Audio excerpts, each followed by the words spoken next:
Surgery కంటే hospital bill అంటేనే భయం. అదే మధ్య తరగతికి అందుబాటు ధరలో వైద్యం. Medistar hospitals. నా గురించి నెగిటివ్గా మాట్లాడే వాళ్ళు ఎప్పుడు కూడా నా శ్రేయోభిలాషులే. ఎందుకంటే వాళ్ళు నా స్థాయిని పెంచుతూ ఉన్నారు కాబట్టి నేను వాళ్ళని ఎప్పుడూ శత్రువులుగా భావించను. వేణుస్వామి గారితో డేంజర్ అంటే మిగతా కొంతమంది బ్రాహ్మణ లైక్ పంతులు కానీ వీళ్ళు కానీ చెప్పేది ఇది వేణుస్వామి గారి డేంజరు. ఆయన్ని ఒకవేళ ఏమైనా అంటే మళ్ళీ ఆయన పూజలు చేసి మనం నాశనం అయిపోయేలా ఇది కూడా ఆయన చేయగలడు, పవర్స్ ఉన్నాయి. నమ్ముతున్నట్టే కదా, అంటే నాకు వర్తుందనే కదా. అలా అలా నాకు అర్థం కాదు. వర్తున్నట్టే కదా. ఇప్పుడు వర్త్ లేకపోతే ఫీల్ కావాలి. భయపడుతున్నారంటే నమ్ముతున్నట్టే కదా. సబ్జెక్ట్ ఉందని నమ్ముతున్నారు కదా.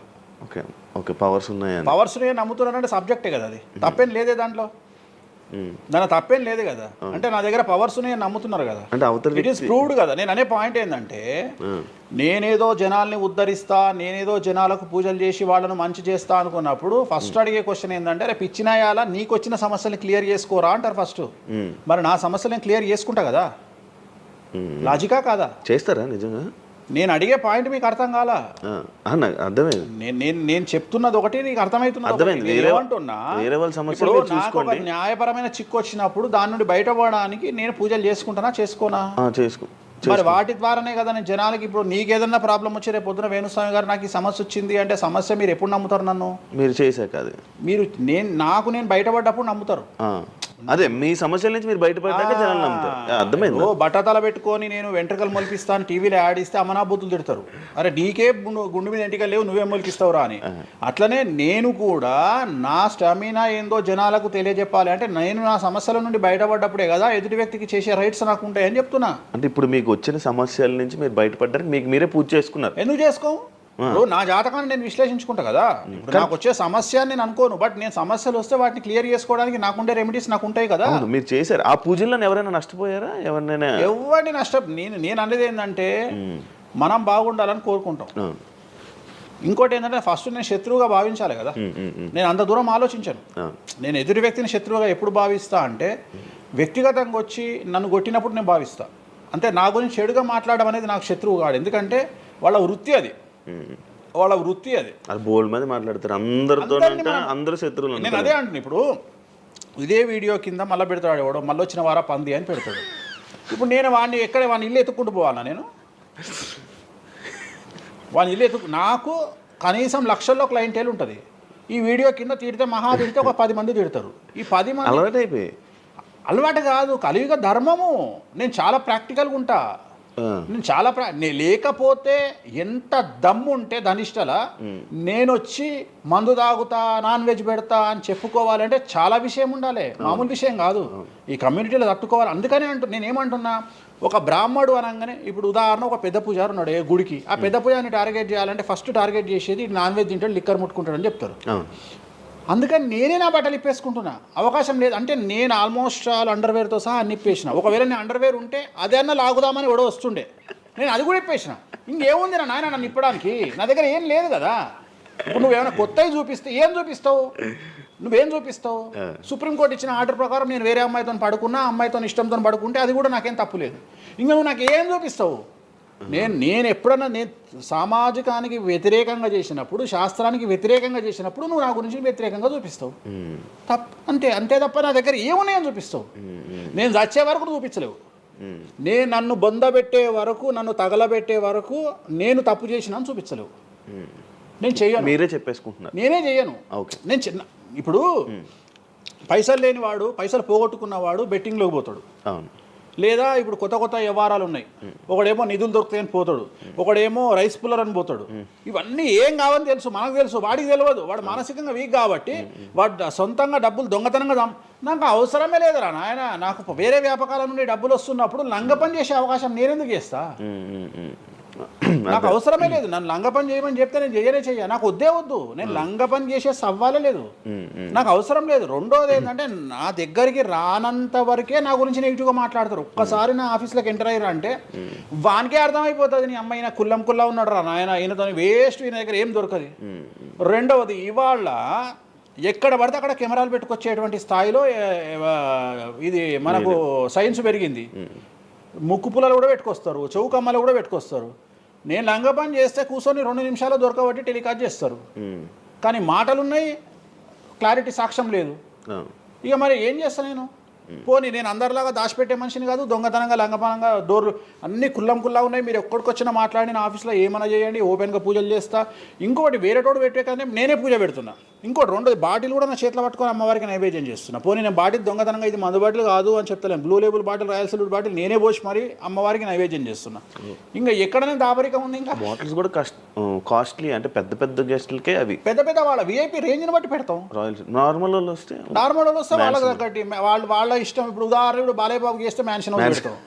ఇప్పుడు కొంతమంది ఎన్ఎస్సి అంటే ఇప్పుడు ఉదాహరణ వాడు మొన్న ఎవడో విమర్శిస్తుండు నన్ను. మొన్న ఎవడో ఆయన లారీ కళ్ళద్దాలు పెట్టుకుంటాడు అని ఒక జ్యోతిష్కుడు నన్ను విమర్శిస్తున్నాడు. అంటే అరే లారీ కళ్ళద్దాలు అది కొనాలంటే కాశీ దాకా దేకాలి. ఎంత ఉంటాయి అంటే మన లైఫ్లో దాని వాల్యూ తెలియదు. అదే కుక్కకి ఏం తెలుసు కుసుమపు వాసన, నెయ్యి గురించి ఏం తెలుసు కుక్క కంటే. వాడు ఏదో మాట్లాడతాడు. వాడు మాట్లాడినప్పుడు నేను వాడి మీద పీటీఏ చూపిస్తా. అరే నా కళ్ళద్దాల గురించి మాట్లాడుతున్నాడు, ఆ కళ్ళద్దాలు నీ జీవితంలో చేతులు కూడా పట్టుకొని చూడలేవురా నువ్వు. ఇంకా నువ్వు దాని గురించి మాట్లాడితే నువ్వు ఇక వాడిని కుక్క కంటే హీనంగా నేను చూడాలి తప్ప వాని గురించి వాని మీద నేను సింపతి చూపిస్తా తప్ప నేను కోపానికి ఎందుకు వస్తా? అట్లా చాలామంది విమర్శ చేస్తుంటారు. విమర్శల గురించి మనం పట్టించుకునే. మీకు బ్రాండ్ బట్టలు, బ్రాండ్ స్పెట్స్ అవన్నీ ఎలా అలవాటయ్యాయి? అంటే ఎలా అలవాటయ్యాయి అంటే ఇప్పుడు కూడా చెప్తా. జాతక రీత్యా శుక్రుడు ఎవరికైతే కొద్దిగా నీచంలో ఉంటాడో వాళ్ళు ప్రతి శుక్రవారం నాడు పర్ఫ్యూమ్ కొట్టుకోవాలి. శుక్రుడు అంటే లగ్జరీస్. ఓకే. శుక్రుడు జాతకంలో శుక్రుడు గ్రహం నేను మాట్లాడేది. శుక్రగ్రహం వీక్ ఉన్నప్పుడు ప్రతి శుక్రవారం నాడు పర్ఫ్యూమ్ కొట్టుకోవాలి. అండ్ ఒక పెగ్గు 30 ml కాచేయాలి. తాగుమని చెప్తే వేణుస్వామి చెప్పిండు కదా అని ఒక ఉద్యమంలాగా తాగొద్దు. ఒక 30 ml స్కాచ్ తాగాలి. అట్లా ఒక 3 నెలలు చేసిన తర్వాత డెవలప్మెంట్ ఏందో మీకే కనిపిస్తుంది. డెవలప్మెంట్ ఏందో మీకే కనిపిస్తుంది. మళ్ళీ వేణుస్వామి మందు తాగేమన్నాడు అని కాంట్రవర్సీ కావచ్చు. డాక్టర్లే చెప్తారు. 30 ml తాగితే హార్ట్కి మంచిది, బీపీకి మంచిది అని చెప్తారు. కానీ డాక్టర్ల పేరు అడ్డం పెట్టుకొని కుంభాలు తాగుతారనే భయానికి డాక్టర్లు చెప్పరు, ఆపేశారు. 30 ml అనేది చాలా మంచిది. బట్ నేను రోజు తాగమంటలేను. శుక్రవారం నాడు మాత్రమే. అది కూడా శుక్రుడు నీచంలో ఉంటే, శుక్రుడు 6వ ఇంట్లో, 12వ ఇంట్లో, 8వ ఇంట్లో ఉన్న శుక్రుడి మీద శని దృష్టి ఉన్న జాతకరీత్యా మీరు శుక్రవారం నాడు 30 ml పెగ్గు తాగండి నైటు. అది కూడా ఫ్యామిలీతోని మహమ్మద్ రఫీ పాటలు పెట్టుకొని, ఏఆర్ రెహమాన్ పాటలు పెట్టుకోనో, ఇళయరాజా పాటలు పెట్టుకొని ఆ పెగ్గు తాగి ఆ పాటలు ఎంజాయ్ చేసి పండుకోండి హ్యాపీగా. సో మీ లైఫ్ ఎట్లుంటుందో చూడండి. నేను మాట్లాడేది వ్యాపారమో ఇతర ఉద్యోగం చేసే వాళ్ళ గురించి కాదు. ప్రత్యేకించి 100 రూపాయల దగ్గర 1,00,000 రూపాయలు సంపాదించగలిగి రియల్ ఎస్టేట్ వ్యాపారులు, వ్యాపారస్తులు, పొలిటీషియన్స్, పెద్ద వాళ్ళ గురించి మాట్లాడుతున్నాను. టీచర్లు, అటెండర్ల గురించి నేను మాట్లాడతలేను. టీచర్ ఎంత తాగినా తాగుడు మిగులుతుంది తప్ప పైసలు రావు. ఎందుకంటే ఆయన జీతం అంతే కాబట్టి. సో ఎక్కడైతే పెరగడానికి ఆస్కారం ఉంటుందో వాళ్ళ గురించి మాట్లాడుతున్నాం. సో ఇది కూడా మంచిది రెమెడీ. సో ఇలాంటి రెమెడీలు చెప్పాలంటే వేణుస్వామి చెప్తాడు కానీ వేరేటోడు చెప్పాడు. ఎందుకంటే వాడికి భయం, మందు తాగమంటే తప్పు. అరే మందు తాగమంటే తప్పు అయితే మందు యాడ్ ఎందుకు వస్తుంది, మందు ఎందుకు తయారు చేస్తారు? సో ఇదన్నీ అందుకనే దేశ కాలమాన పరిస్థితి. కసినో తీసుకుపోయి గోవాలో పెడితేనేమో లీగలు, హైదరాబాద్లో పెడితే ఇల్లీగలు. సో నేను దేశ కాలమాన పరిస్థితులు అందుకనే చెప్తున్నా. దేశ పరిస్థితులు అంటే గోవాలో యాక్సెప్ట్, గేమింగ్ యాక్ట్, ఇండియా హైదరాబాద్లో యాక్సెప్ట్ కాదు. సో అదే చెప్తున్నా. ఒక దగ్గర విడాకులు అనేవి ఇండియాలో కష్టము, అమెరికాలో ఈజీ. అమెరికాలో 10 విడాకులు తీసుకున్నా ఎవడు పట్టించుకోడు.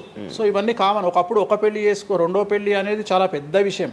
ఇవాళ తెలుగు సమాజం కానీ ఎంత గొప్పదైపోయిందంటే 5వ పెళ్లికి కూడా శుభమా అంటూ 5వ పెళ్లి అంటున్నారు. కాబట్టి చాలా వైడ్ రేంజ్ ఆఫ్ థింకింగ్ అనేది మారిపోయింది. కాబట్టి వేణుస్వామి కూడా మారిండు దాంట్లో. సింపుల్, అంతే, ఏం లేదు. ఇనయ మీ ఫ్రెండే కదా? ఇనయ ఫ్రెండ్ అనే పదం తప్పు కదా. ఫాలోవర్స్ ఉంటారు, నా క్లయింట్లు ఉంటారు, అంతేగాని తనకి రీసెంట్గా బాయ్ ఫ్రెండ్ వచ్చి బ్రేకప్ అయింది కదా. మరి మీరు చెప్పలేదా తనకి ఇలా? నాకు సంబంధం లేదు. మీ దగ్గర కూడా పూజ చేయించుకున్నారు కదా మీ దగ్గర. నేను పూజ చేసింది ఆమె పర్సనల్ ఇష్యూ కోసం కాదు కదా. నేను ఆమె పూజ చేసింది సినిమా కోసం చేసినా. ఇప్పుడు రాజాసార్లు ఆమె చేస్తుంది కదా, ప్రభాస్ సినిమాలో ఆమె యాక్టింగ్ చేస్తుంది. అంతవరకు నా దగ్గరికి 190 మంది వస్తారు కదా. వాళ్ళ గురించి వ్యక్తిగతంగా వాళ్ళని కంటిన్యూగా ఉండేది నాకు లేదు. నాగ చైతన్య శోభిత జాతకాన్ని మీరు చెప్పడం జరిగింది కదా, అది తప్పని ఇప్పటికైనా ఒప్పుకుంటున్నారా? టైం విల్ డిసైడ్ అండి ఏదైనా కానీ. నేను జాతకాలు చెప్తా, పర్సనల్గా నాకు ఎవరి మీద ఏ కోపాలు ఉండవు. వేణుస్వామి జాతకం చెప్పినప్పుడు కామెడీ, 2-3 ఏళ్ళు అయినాక సీరియస్. సో నేను నమ్మింది నేను చెప్పిన, సింపుల్. ఓకే. సెలబ్రిటీ జాతకాలు వేణుస్వామి చెప్పి కలకలలాడిన వేణుస్వామి ఈ మధ్య సెలబ్రిటీల నుంచి కొంచెం రావడం కానీ విజిటింగ్ కొంచెం తక్కువ అయ్యి డౌన్ అయ్యింది అంటున్నారు, నిజమా అది? పెరిగింది. ఓ పెరిగింది. కాకపోతే ఇంతకు ముందులాగా పబ్లిక్లో పెట్టట్లేదు. ఓకే. నేను పెట్టట్లేదు. ఓకే. దిష్టి అని కాదు, నేను పెట్టట్లేదు. అవసరం లేదు, ఆ స్థాయి దాటిపోయినా అనుకుంటున్నా. అంటే పబ్లిసిటీ చేసే స్థాయి దాటిపోయినా అనుకుంటున్నా. ఓకే. పబ్లిసిటీ స్టంట్లు ఎందుకులే లోపల. ఇప్పుడు నేను అనేది ఏంటంటే, ఒక టీవీ ఛానల్ బ్రేకింగ్ న్యూస్ ఇచ్చి, ఉదాహరణ TV9 గురించి మాట్లాడుకుందాం. 2002-2000 సంవత్సరంలో స్టార్ట్ అయిన టీవీ ఛానల్ బ్రేకింగ్ న్యూస్ కోసము తన స్టాండర్డ్స్ క్రియేట్ చేయడం వరకే తన ప్రయత్నం తను చేస్తుంది. ఒక లెవెల్ వచ్చిన తర్వాత, ఒక నెంబర్ 1 పొజిషన్ వచ్చిన తర్వాత చిల్లర వేషాలు లేదు. అట్లనే వేణుస్వామి దానికోసం ప్రయత్నం చేసిండు, సెలబ్రిటీ జాతకాలు చెప్పిండు. వేణుస్వామికి ఆ స్టేజ్ వచ్చింది కాబట్టి వేణుస్వామి ఇప్పుడు చిల్లర వేషాలు ఏదలుచుకోలే. అంటే ఇప్పుడు వాళ్ళ గురించి వీళ్ళ గురించి చెప్పి వేణుస్వామి సెలబ్రిటీ. సో వేణుస్వామి ఇప్పుడు సెలబ్రిటీ జాతకాలు చెప్పాల్సినటువంటి పరిస్థితుల్లో వేణుస్వామి లేడు అని అనుకున్నాడు కాబట్టి వేణుస్వామి సెలబ్రిటీ జాతకాలు చెప్పట్లేదు. Simple logic. నాకు కావాల్సిన పబ్లిసిటీ కంటే ఎక్కువ వచ్చింది, ఇంకేం చేసుకుంటా నేను? నాకు ఎక్కువ ఎక్స్ట్రీమ్ వస్తుంది, నాకు వద్దు. ఇప్పుడు వేరే వాళ్ళు ఉన్నారు, వాళ్ళు చెప్పుకుంటున్నారు. ఇప్పుడు నేను స్లో చేసినప్పటి నుండి ఆగస్టు నుండి మీరు యూట్యూబ్ చెక్ చేస్తే వేరే జ్యోతిష్కులు వేసుకుంటారు. అంటే ఇప్పుడు వేరే జ్యోతిష్కులు కంటిన్యూగా పోతున్నారు, సినిమా హీరోల గురించి చెప్తున్నారు, పొలిటీషియన్ల గురించి చెప్తున్నారు. నేను తమ్మునేలు చూస్తుంటా కదా, విపరీతంగా చెప్పుకుంటారు. మీ నుంచే స్టార్ట్ చేశారు. నేను అదే చెప్తున్నా. కానీ నేను చెప్తే మనోభావాలు దెబ్బతింటాయి, కానీ వాళ్ళు చెప్తే తినవు. ఎందుకంటే నాకున్న స్ట్రైక్ రేట్ అట్లాంటిది. మీరు వైరల్ కంటెంట్. ఎస్, అదే చెప్తున్నాను నేను. ఇంకా ఆ రీచ్కి వచ్చినా కాబట్టి నేను చెప్పదలుచుకోలే, వదిలేసిన. అంటే ఈ రేంజ్ రావడం కోసం చెప్పినా. ఎందుకు చెప్పొద్దు? రేంజ్ వచ్చి వదిలేసిన. మళ్ళీ ఇప్పుడు చెప్పే ఆలోచన లేదు. ఇప్పుడైతే లేదు, ఫ్యూచర్లో ఇప్పుడైతే లేదు. నా జాతకం మారి మళ్ళీ నాకు చిమ అంటే చెప్తా. మీ జాతకం ఎప్పుడు మారిపోతుంది? మారింది, ఆల్రెడీ మారింది, మళ్ళీ మారుతుంటుంది కదా. ఇప్పుడు ఎలానో ఎవ్రీ ఇయర్ మారుతుంటుంది కదా జాతకం అనేది. ప్రతి ఇయర్ గురువు మారుతుంటాడు, ప్రతి 2.5 ఏళ్ళకు శని మారుతుంటాడు. సో మారినప్పుడు జాతకాన్ని బేస్ చేసుకొని 12% మన స్వయంకృత అపరాధం ఉంటుంది, 88% జాతకం ఉంటుంది. ఓకే. ఇప్పుడు ఎలానో ఉగాది వస్తుంది, కొత్త ఈ ఇయర్ రాశి ఫలాలు ఎలా ఉండబోతున్నాయి ఏంటి చెప్తారు? ఈ సంవత్సరము వచ్చేటువంటి సంవత్సరం పేరు యాక్చువల్గా మనకు యుగాది అనేది రూపాంతరంగా మారి ఉగాది అయింది. యాక్చువల్గా యుగాది అది ఉగాదిగా మారింది. ఈ సంవత్సరము పేరు శ్రీ విశ్వ వసునామ సంవత్సరము. ఈ సంవత్సరానికి అధిపతి రవి, అంటే సూర్యుడు. సో ఈ సంవత్సరము ఎలా ఉండబోతుంది ఓవరాల్ సంవత్సరము అంటే, రవి అంటే రాజు, రాజకీయాలు, పబ్లిసిటీ, ఈ 3 రవి కమాండ్ చేస్తాడు. అంటే ఈ సంవత్సరము బాగా బాగా బాగా ఎఫెక్ట్ అయ్యేటువంటి వాళ్ళలో రాజకీయ నాయకులు నెంబర్ 1 పొజిషన్లో ఉన్నారు. దేశాలు ఉన్నాయి, అంటే దేశాల మధ్యన, రాష్ట్రాల మధ్యన యుద్ధ వాతావరణము, రాజుల మధ్యన వైరము, రాజులకు ప్రాణగండము, రాజులకు కారాగార వాసము, ప్రకృతి వైపరీత్యాలు, మరీ ముఖ్యంగా అగ్ని ప్రమాదాలు, విమాన ప్రమాదాలు, పడవ ప్రమాదాలు, రైలు ప్రమాదాలు. సో అనుకోని ప్రదేశాలలో అగ్ని ప్రమాదాలు, అలాగే సునామీ హెచ్చరికలు, అలాగే నగరాల్లో విపరీతమైన వర్షపాతము, అండ్ మరీ ముఖ్యంగా ఈ సంవత్సరం విడాకుల సంఖ్య చాలా ఎక్కువ. అలాగే వీటిలో పాజిటివ్ తీసుకుంటే ఆడవారికి విపరీతమైన రాజయోగము, అంటే ప్రాముఖ్యత అనేది ఈ సంవత్సరం ఆడవారికి పెరుగుతుంది. అలాగే 25 సంవత్సరాల నుండి 35 సంవత్సరాల యువతలో ఎక్కువగా కార్డియాక్ అరెస్ట్లు, అంటే చనిపోవడము, అలాగే కన్ను లేదా చర్మానికి హార్ట్, లివరు సంబంధించినటువంటి ఏదైనా ఒక వైరస్ బాధించే అవకాశము. సో ఇవన్నీ కూడా ఈ సంవత్సరం ఉన్నాయి. దీనికి కారణం షష్టగ్రహ కూటమి అని మీనరాశిలో ఏర్పడుతోంది. సో షష్టగ్రహ కూటమి 2019 డిసెంబర్లో ఏర్పడ్డప్పుడు మనకు కరోనా వచ్చింది. అలాగే ఈ సంవత్సరము మార్చి 30వ తేదీ 2025 సంవత్సరంలో మనకు మళ్ళీ షష్టగ్రహ కూటమి మీనరాశిలో ఏర్పడుతోంది. సో దీనివల్ల సుమారు మేషరాశి, సింహరాశి, తులారాశి, ధనుస్సు రాశి, మీనరాశి వాళ్ళు చాలా చాలా సమస్యల బారిన పడేటువంటి అవకాశాలు ఉన్నాయి. ఇది ఓవరాల్ సంవత్సర ఫలితం. ఇక మేషాది మీనరాశిలో ద్వాదశ రాశులను తీసుకున్నట్టయితే మేషరాశి గురించి తీసుకుంటే, మేషరాశికి ఎవరైతే 1995 నుండి 2003 మధ్యన జన్మించి ఉన్నారో వాళ్ళందరికీ ఈ సంవత్సరము రెండవసారి ఏలినాటి శని ప్రారంభమవుతూ ఉంది.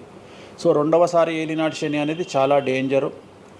సో న్యాయపరమైన చిక్కులు, ఆర్థికపరమైన చిక్కులు, సమాజంలో చెడ్డ పేరు, అనారోగ్య సమస్యలు, అలాగే ఆర్థిక అస్తవ్యస్తము, అంటే సరి అయినటువంటి నిర్ణయాలు తీసుకోకుండా ల్యాండ్ కొన్నా, ప్లాట్లు కొన్నా, ఫ్లాట్లు కొన్నా, ఇండ్లు కొన్నా లిటిగేషన్ అయ్యే అవకాశము, పెట్టుబడిలో విపరీతమైన ధన నష్టము, అలాగే తల్లిదండ్రులలో ఒకరికి ప్రాణగండాలు. సో ఇవన్నీ, అలాగే వీసాలు రిజెక్ట్ అవ్వడము, H1B వీసాలు క్యాన్సిల్ అవ్వడము, ఇండియాకు రావడం వేరే దేశం నుండి, ఉద్యోగం కోల్పోవడము, అలాగే ఆర్థిక నష్టము, ఇవన్నీ కూడా కనిపిస్తూ ఉన్నాయి ఈ సంవత్సరం మేషరాశి వారికి. మరి ఏం చేయాలా అంటే నలుపు రంగు దుస్తులకు దూరంగా ఉండాలి. తిరునల్లార్ శనీశ్వర ఆలయంలో ప్రత్యేకమైన శని పూజ నిర్వహించుకోవడం ద్వారా సమస్యల నుండి బయటపడేటువంటి అవకాశాలు 100కి 100% ఉన్నాయి. నెక్స్ట్ వృషభ రాశి.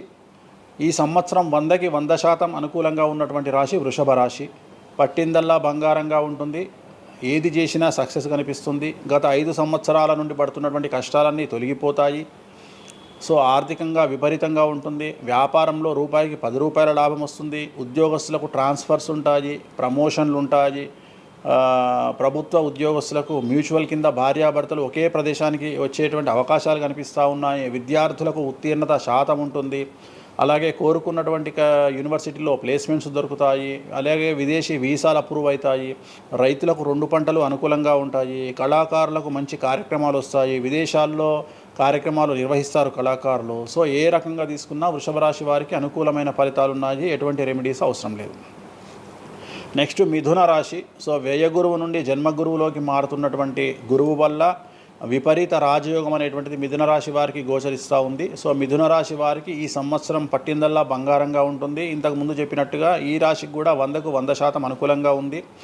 మరీ ముఖ్యంగా రాజకీయ నాయకులకు అన్ఎక్స్పెక్టెడ్ పాజిటివ్ థింగ్స్ జరగడం ఈ సంవత్సరం గమనించాల్సినటువంటి విషయం. అవివాహితులకు వివాహయోగ సూచనలు, సంతానం లేని వారికి సంతాన యోగము, ఉద్యోగం లేని వారికి ఉద్యోగము, ట్రాన్స్ఫర్స్ కోరుకునే వారికి ట్రాన్స్ఫర్స్, అలాగే అన్ని రంగాల్లో పనిచేసేటువంటి వారికి, ప్రభుత్వ ప్రైవేటు ఉద్యోగాల్లో ఉండేవారికి పాజిటివ్ థింగ్స్, ప్రమోషన్లు, ట్రాన్స్ఫర్స్, వ్యాపారస్తులకు అనుకూలతలు, ఇవన్నీ కూడా కనిపిస్తూ ఉన్నాయి. స్త్రీలకు మరీ ముఖ్యంగా అనుకూలంగా ఉండబోతూ ఉంది. సో మిథున రాశి వారికి ఎటువంటి సమస్యలు ఈ సంవత్సరం లేవు. సో నెక్స్ట్ వచ్చే రాశి కర్కాటక రాశి. సో కర్కాటక రాశి వారికి సంబంధించి 100కు 90% అనుకూలమైనటువంటి ఫలితాలు ఉన్నాయి. 10% సమస్య ఏమిటి అంటే మే 9, 2025 నాడు గురువు వ్యయంలోకి వస్తూ ఉన్నాడు. మిథున రాశి ప్రవేశం అనేటువంటిది గురువు వ్యయంలోకి వస్తూ ఉన్నాడు. అది ఒక్కటే ఒక సమస్య కనిపిస్తూ ఉంది. సో 90% చాలా అనుకూలంగా ఉండబోతూ ఉంది. అష్టమ శని వెళ్ళిపోతుంది. 9వ ఇంట్లోకి శని భాగ్యస్థానంలోకి వస్తున్నాడు. సో అనుకూలమైనటువంటి ఫలితాలు ఉన్నప్పటికీ ఎవరైతే కర్కాటక రాశి జాతకులు 60 సంవత్సరాలు దాటి ఉంటారో వాళ్లకు సమస్యలు అనేటువంటివి, ఆరోగ్యపరమైన ఇబ్బందులు అనేటువంటివి కనిపిస్తున్నాయి.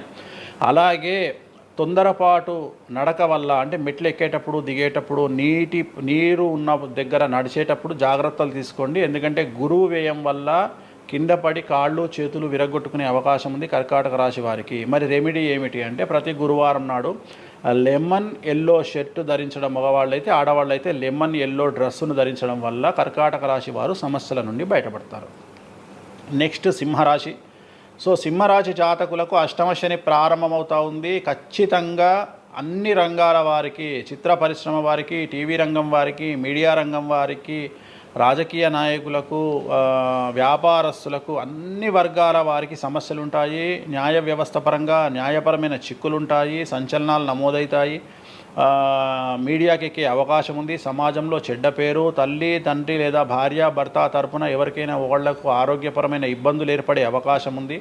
కాబట్టి ఖచ్చితంగా ధన నష్టం ఏర్పడుతుంది. అప్పులు చేయాల్సినటువంటి పరిస్థితి గోచరిస్తూ ఉంది సింహరాశి వారికి. మరి రెమెడీ ఏమిటి అంటే తిరునల్లార్ శనీశ్వర ఆలయంలో ప్రత్యేకమైన శని పూజ నిర్వహించుకోవడం ద్వారా సమస్యల నుండి బయటపడేటువంటి అవకాశాలు కనిపిస్తూ ఉన్నాయి. సో నెక్స్ట్ వచ్చిన రాశి కన్యారాశి. సో కన్యారాశి వారికి 6వ ఇంట్లో నుండి శని వెళ్ళిపోతూ ఉన్నాడు. ప్రజెంట్ శని 7వ స్థానంలోకి వస్తూ ఉన్నాడు. సో చాలా అనుకూలమైనటువంటి ఫలితాలు ఉంటాయి. నూతన పదవి, నూతన ఉద్యోగము, ఉద్యోగంలో ప్రమోషన్లు, కోరుకున్న చోటకి బదిలీలు, వ్యాపారంలో అన్ని రూపాయలకు ఎక్కువగా సంపాదించడము, స్త్రీలకు కోరుకున్న దానికంటే ఎక్కువ ధనం రావడము, భార్యాభర్తల మధ్య అన్యోన్యత, విద్యార్థులకు ఉత్తీర్ణత శాతం పెరగడము, అలాగే విద్యార్థులకు వీసాలు ఏర్పడము, కోరుకున్న ప్లేస్మెంట్స్ దొరకడము, రైతులకు 2 పంటలు అధిక దిగుబడి రావడం, ఇవన్నీ కూడా కన్యా రాశి వారికి కనిపిస్తున్నాయి. రెమెడీస్ అవసరం లేదు, ఈ సంవత్సరం చాలా బాగుంది. నెక్స్ట్ తులారాశి. సో ఈ అన్ని రాశుల్లోకి అతి డేంజర్ రాశి, సమస్యల బారిన పడే రాశి తులారాశి. ఎందుకంటే షష్టగ్రహ కూటమి ఎఫెక్టు 6వ ఇంట్లో, 6వ స్థానములో శని 6వ ఇంట్లో. సో తులారాశి అనేది అతి పెద్ద సమస్యను ఎదుర్కోబోతూ ఉంది. తులారాశి వారికి ఆర్థికంగా విపరీతమైనటువంటి రాబడి ఈ సంవత్సరం ఉంటుంది. డబ్బు మినహా అన్ని రకాలుగా మీకు సమస్యలు ఉంటాయి. డబ్బు కోరుకున్న దానికంటే ఎక్కువగా వస్తుంది, కానీ న్యాయపరంగా, ఆర్థికపరంగా, సామాజికంగా తప్పుడు నిర్ణయాలు లేదా తప్పుడు సమస్యలు లేదా సమాజంలో చెడ్డ పేరు, సమాజంలో సంఘంలో చెడ్డ పేరు, ఆరోగ్యపరమైన ఇబ్బందులు, న్యాయపరమైన చిక్కులు. సో తులారాశి వారికి ఏ విధంగా తీసుకున్నా ఒక్క డబ్బు మినహా మిగతా అన్ని సమస్యలే. డబ్బు రాబడి మాత్రమే గొప్పగా కనిపిస్తూ ఉంది, అన్ని సమస్యలే కనిపిస్తూ ఉన్నాయి. తిరునల్లారు శనీశ్వర ఆలయంలో ప్రత్యేకమైన శని పూజ నిర్వహించుకోవడం ద్వారా సమస్యల నుండి బయటపడతారు. సో నెక్స్ట్ వృశ్చిక రాశి. సో వృశ్చిక రాశి వారికి అర్ధాష్టమ శని వెళ్ళిపోతూ ఉంది. సో చాలా అనుకూలంగా ఉంటుంది. కళాకారులకు, సినిమా స్టార్స్కు, టీవీ వాళ్లకు, మీడియా వాళ్లకు చాలా అనుకూలంగా ఉండబోతూ ఉంది. రాజకీయ నాయకులకు విశేషించి యోగకాలంగా భావించాల్సి ఉంటుంది. విద్యార్థులకు ఉత్తీర్ణత శాతం పెరుగుతుంది, వీసాలు దొరుకుతాయి. అలాగే విదేశాలకు వెళ్ళే వారికి ఉద్యోగాలు దొరుకుతాయి. అలాగే ఉత్తీర్ణత శాతం పెరుగుతుంది. ప్రేమ వ్యవహారాలు ఫలిస్తాయి. భార్యాభర్తల మధ్యన అన్యోన్యత ఉంటుంది. అవివాహితులకు వివాహ సూచనలు ఉంటాయి. అలాగే సంతానం లేని వారికి సంతానం ఉంటుంది. సో వృశ్చిక రాశి వారికి అన్ని రంగాల, అన్ని వర్గాల వారికి పూర్తి అనుకూలతలు ఉంటాయి. రెమెడీస్ ఏమీ లేవు, నెగిటివ్స్ ఏమీ లేవు. సో నెక్స్ట్ ధనుస్సు రాశి. ధనుస్సు రాశి వారికి ఈ నెల మార్చి 30 ఉగాది నుండి అర్ధాష్టమ శని ప్రారంభమవుతూ ఉంది. సో కొన్ని సమస్యలు, ఆర్థికపరమైన ఇబ్బందులు ఉంటాయి. పెట్టుబడుల విషయంలో జాగ్రత్తగా ఉండండి. మరీ ముఖ్యంగా తల్లికి సంబంధించిన ఆరోగ్యం మిమ్మల్ని కలవరపెట్టవచ్చు. సో తల్లిగారి ఆరోగ్యం పట్ల జాగ్రత్తలు తీసుకోండి. అలాగే పెట్టుబడుల విషయంలో జాగ్రత్తలు తీసుకోండి. సమాజంలో చెడ్డ పేరు వచ్చే అవకాశం ఉంది కాబట్టి జాగ్రత్తగా ఉండండి. సో ధనుస్సు రాశి వారు తిరునల్లారు శనీశ్వర ఆలయంలో ప్రత్యేకమైన శని పూజ నిర్వహించడం ద్వారా సమస్యల నుండి బయటపడతారు. సో నెక్స్ట్ మకర రాశి. గత 10 సంవత్సరాల నుండి మకర రాశి వారు పడుతున్నటువంటి బాధలన్నీ తొలగిపోతాయి. 7.5 సంవత్సరాల ఏలినాటి శని వెళ్ళిపోతూ ఉంది. సో పట్టిందల్లా బంగారంగా ఉంటుంది. ఆర్థికంగా, సామాజికంగా, రాజకీయంగా, న్యాయపరంగా, వివాహపరంగా, సంతానపరంగా, అవివాహితులకు వివాహ యోగ సూచనలు, సంతానం లేని వారికి సంతానము, ఉద్యోగం లేని వారికి ఉద్యోగము, విదేశాల్లో ప్రయత్నం చేసే వారికి అనుకూలతలు, అలాగే ట్రాన్స్ఫర్సు, ప్రమోషన్స్ అన్నీ కూడా అనుకూలంగా ఉన్నాయి. ఎటువంటి రెమెడీస్ అవసరం లేదు. కానీ ఒకే ఒక్క విషయం, భార్యాభర్తల మధ్యలో గొడవలు వచ్చేటువంటి అవకాశాలు కనిపిస్తూ ఉన్నాయి. మకర రాశి వారికి ఎడబాటు కనిపిస్తూ ఉంది. ఆ ఒక్క విషయంలో జాగ్రత్తలు తీసుకోండి, కోపాన్ని తగ్గించుకోండి. సో నెక్స్ట్ కుంభరాశి. కుంభరాశికి 2వ స్థానంలో షష్టగ్రహ కూటమి ఏర్పడుతోంది కాబట్టి ధన నష్టం అనేటువంటిది ఏర్పడబోతూ ఉంది. అతి పెద్ద ధన నష్టం మీరు పెట్టేటువంటి ఇన్వెస్ట్మెంట్ రూపంలో కావచ్చు, భూములు కొన్నా, ఇండ్లు కొన్నా, లేదా ఏదైనా వ్యాపారంలో పెట్టుబడి పెట్టినా చాలా తీవ్రమైన ధన నష్టాన్ని మీరు ఎదుర్కొనే అవకాశం ఉంది. కాబట్టి తొందరపాటు చర్యలు, తొందరపాటు నిర్ణయాలకు దూరంగా ఉండండి. నలుపు రంగు కార్లకు, నలుపు రంగు వస్తువులకు దూరంగా ఉండండి. తిరునల్లారు శనీశ్వర ఆలయంలో ప్రత్యేకమైన శని పూజ నిర్వహించడం ద్వారా కుంభరాశి జాతకులు సమస్యల నుండి బయటపడతారు. ఇక చివరిదైనటువంటి రాశి మీనరాశి. మీనరాశి వారికి జన్మంలో అంటే మీనరాశిలోనే షష్టగ్రహ కూటమి ఏర్పడతా ఉంది. సో చాలా సంచలనాలు ఉంటాయి. నెగిటివ్సే కనిపిస్తూ ఉన్నాయి, పాజిటివ్స్ ఒక్కటి కూడా కనిపించడం లేదు. ఆర్థికంగా, న్యాయపరంగా, సామాజికంగా, ఆరోగ్యపరంగా, కుటుంబపరంగా అన్ని రకాల ఇబ్బందులు ఎదుర్కొంటారు. సంచలనాలు ఫేస్ చేయాల్సి వస్తుంది. కుటుంబంలో ఆరోగ్యపరమైన ఇబ్బందులు ఉంటాయి, ఆర్థికపరమైన నష్టాలు ఉంటాయి, భార్యాభర్తల మధ్యన గొడవలు ఉంటాయి, ఎడబాటుకు దారితీసే అవకాశం ఉంది. తల్లిదండ్రుల్లో వారికి ప్రాణగండం కనిపిస్తూ ఉంది. సో చాలా సమస్యలు మీనరాశి వారు ఫేస్ చేసే అవకాశం ఉంది. తిరునల్లారు శనీశ్వర ఆలయంలో ప్రత్యేకమైన శని పూజ నిర్వహించడం ద్వారా ఈ సమస్యల నుండి బయటపడేటువంటి అవకాశాలు ప్రస్ఫుటంగా కనిపిస్తున్నాయి. ఇవి 12 రాశుల వివరాలు. స్వామి, ఇది మామూలుగా పంచాంగం చూసి చెప్తూ ఉంటారు, మీరు ఏం చూడకుండా ఇవన్నీ ఎప్పుడు నోటికి వస్తాయి కదా, ఇంకెందుకు? ఎవరెవరు ఎక్కడ ఉన్నారో తెలుసు కదా. అచ్చా, శని కుంభంలో ఉన్నాడు, మీనంలోకి వస్తున్నాడు ఈ నెల 30. ప్రజెంట్ వృషభంలో గురువు ఉన్నాడు, మే 9కి మిథునంలోకి వస్తున్నాడు. Practice makes perfect. రోజు ఒక్క జాతకం రాయడానికి రోజు 100 జాతకాలు రాయడానికి చాలా తేడా ఉంటుంది కదా. చూసి ఉన్నాం కదా, పెద్ద అవసరం లేదు. టైం లేకుండా జాతకం చెప్పేవాడిని ఇండియాలో నేను ఒక్కడే. పుట్టిన టైం లేకుండా జాతకాన్ని చెప్పేవాడిని నేను ఒక్కడే. నాకు టైంతో పని లేదు. డేట్ ఆఫ్ బర్త్ ఇస్తే చాలు. నాకు చెప్తారా? డేట్ ఆఫ్ బర్త్ ఇస్తే చాలు. టైం వితౌట్ టైం నేను చెప్పేస్తాను జాతకం. ఇప్పుడు ఒకసారి చెప్పనా నాది ఇప్పుడు చెప్పనా? ప్రాక్టికల్ ఎందుకు అని సంచలనాలు చెప్తా కదా నేను, మళ్ళీ కెమెరా రికార్డ్ అయ్యి. ఓకే వద్దులే. నాకు నార్మల్ చెప్పేది అలవాటు లేదు కదా. నా దగ్గరికి రావాలంటే ప్రిపేర్ అయ్యి రావాలి. అంటే నేను సొల్లుపురాని అని చెప్పా, 40 ఏళ్ళకి ఇల్లు కొంటావు, 50 ఏళ్ళకి నరుకుతావు, కొరుకుతావు, ఇవి కాదు. వచ్చే 6 నెలలు జైలుకు పోతావు. నీకు విషయం ఎవరిదైనా. సో ఈ టైంలో డివోర్స్ అవుతుంది, ఈ టైంలో యాక్సిడెంట్ అవుతుంది. అంటే చెడును తెలుసుకోవడం వల్ల చెడు నుండి బయట అవ్వడం ముఖ్యంగా. నేను చెప్పినా చెప్పకుండా నువ్వు కారు కొంటావు. నువ్వు కారు కొనడం అనేది it is very normal, right? నువ్వు ఇల్లు కొనడం అనేది నార్మల్. నా దృష్టిలో చెడు చెప్పడం వల్ల చెడు నుండి తప్పించుకోగలిగితే చాలు అనేది నేను. నీ మంచిని ఎవడు ఆపలేడు, చెడుని ఆపొచ్చు. ఇప్పుడు నువ్వు బెంజ్ కారు కొనుక్కుంటా అంటే, నువ్వు ఒక BMW కొనుక్కుంటా అంటే నేను ఆపను. కానీ BMW 140 పోతే ఆపుతా. నేనేమంటా, భగవంతుడు నీకు BMW ఇచ్చింది భగవంతుడు, కానీ 180లో పోయే కక్కుర్తి నీకుంటే నేనెవడు కాపాడలేడు. హైదరాబాద్ రోడ్లకు 120 లాస్ట్, 140 పైన బండి షేక్ అవుతుంది ఈ రోడ్లకు. సో 120 కంటే ఎక్కువ పోకు అని చెప్తా. కానీ దేవుడిని అయితే నీకు BMW ఇవ్వద్దు అని నేను చెప్పలేను కదా. సో నీకు BMW దేవుడు ఇస్తాడు. సో నువ్వు స్వయంకృత అపరాధం చేసుకోకుండా కాపాడాల్సిన బాధ్యత నాది. బాబు ఫ్యాటీ లివర్ ఉంది, మందు తాకు. బాబు రంగ్స్ దొబ్బినాయి, సిగరెట్లు ఆపేసాయి. బాబు ఇగో పనికి మాలిన కసినోనో పేకాటనో ఆడకు, ఉన్న ఆస్తంతా సర్వనాశనం అయిపోతుంది.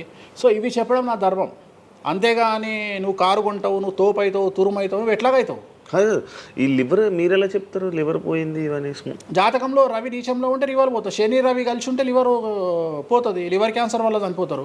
శుక్రుడు రావు కలిసి ఉంటే ప్రోస్టేట్ క్యాన్సర్ వల్ల చనిపోతారు. చంద్రుడు నీచంలో ఉంటే ఆడవాళ్ళకు బ్రెస్ట్ క్యాన్సర్ వస్తుంది. డాక్టర్లు చెప్తారు కదా. Medical astrology. 100 మంది నాకు హైదరాబాద్లో ఫేమస్ డాక్టర్లు అందరూ నా క్లయింట్లు, నా ఫ్రెండ్స్. జ్యుడిషియరీ మీద నాకు అవగాహన ఉంది. శుక్రుడు రావు కలిసి ఉంటే జైలుకు పోతావు. వాళ్ళు ఏం పోతే మీరు చెప్తుంటారా డాక్టర్లు? డాక్టర్లు ఇప్పుడు నువ్వు డాక్టరు, నువ్వు నాకు ఏం అడుగుతావు అంటే, నీ క్లయింట్ డేట్ ఆఫ్ బర్త్ నాకు ఇచ్చి నువ్వు నన్ను అడుగుతావు ఈయనకి ఏ క్యాన్సర్ వచ్చే అవకాశం ఉంది అంటే, నేను ఒక 3 ఆప్షన్లు చెప్తా. 3 ఆప్షన్లు చెప్పినాక నీ క్లారిటీ వస్తుంది. నేను చెప్తా ఈయనకు ప్రోస్టేట్ క్యాన్సర్ వస్తుంది అని చెప్తా. ప్రోస్టేట్ క్యాన్సరే స్టేజ్ 2లో ఉన్నాడు అని చెప్తావు. ఆయన చెప్తాడు. చెప్పినాక ఈయన ఎన్ని రోజులు బతుకుతాడు డాక్టర్ స్వామి గారు అని అడుగుతాడు. అడిగితే నేను ఆయన డేట్ ఆఫ్ బర్త్ని బేస్ చేసుకొని ఇక ఇన్ని రోజులు బతుకుతాడు అని చెప్తా. సో ట్రీట్మెంట్ వల్ల ఈయనకి ఏమైనా బెనిఫిట్ అయ్యే అవకాశం ఉందా అని అడుగుతాడు. అంటే అవుతుంది అని చెప్తా. ఎన్ని రోజులు బతుకుతాడు, ఇన్ని రోజులు బతుకుతాడు ట్రీట్మెంట్ చేస్తే.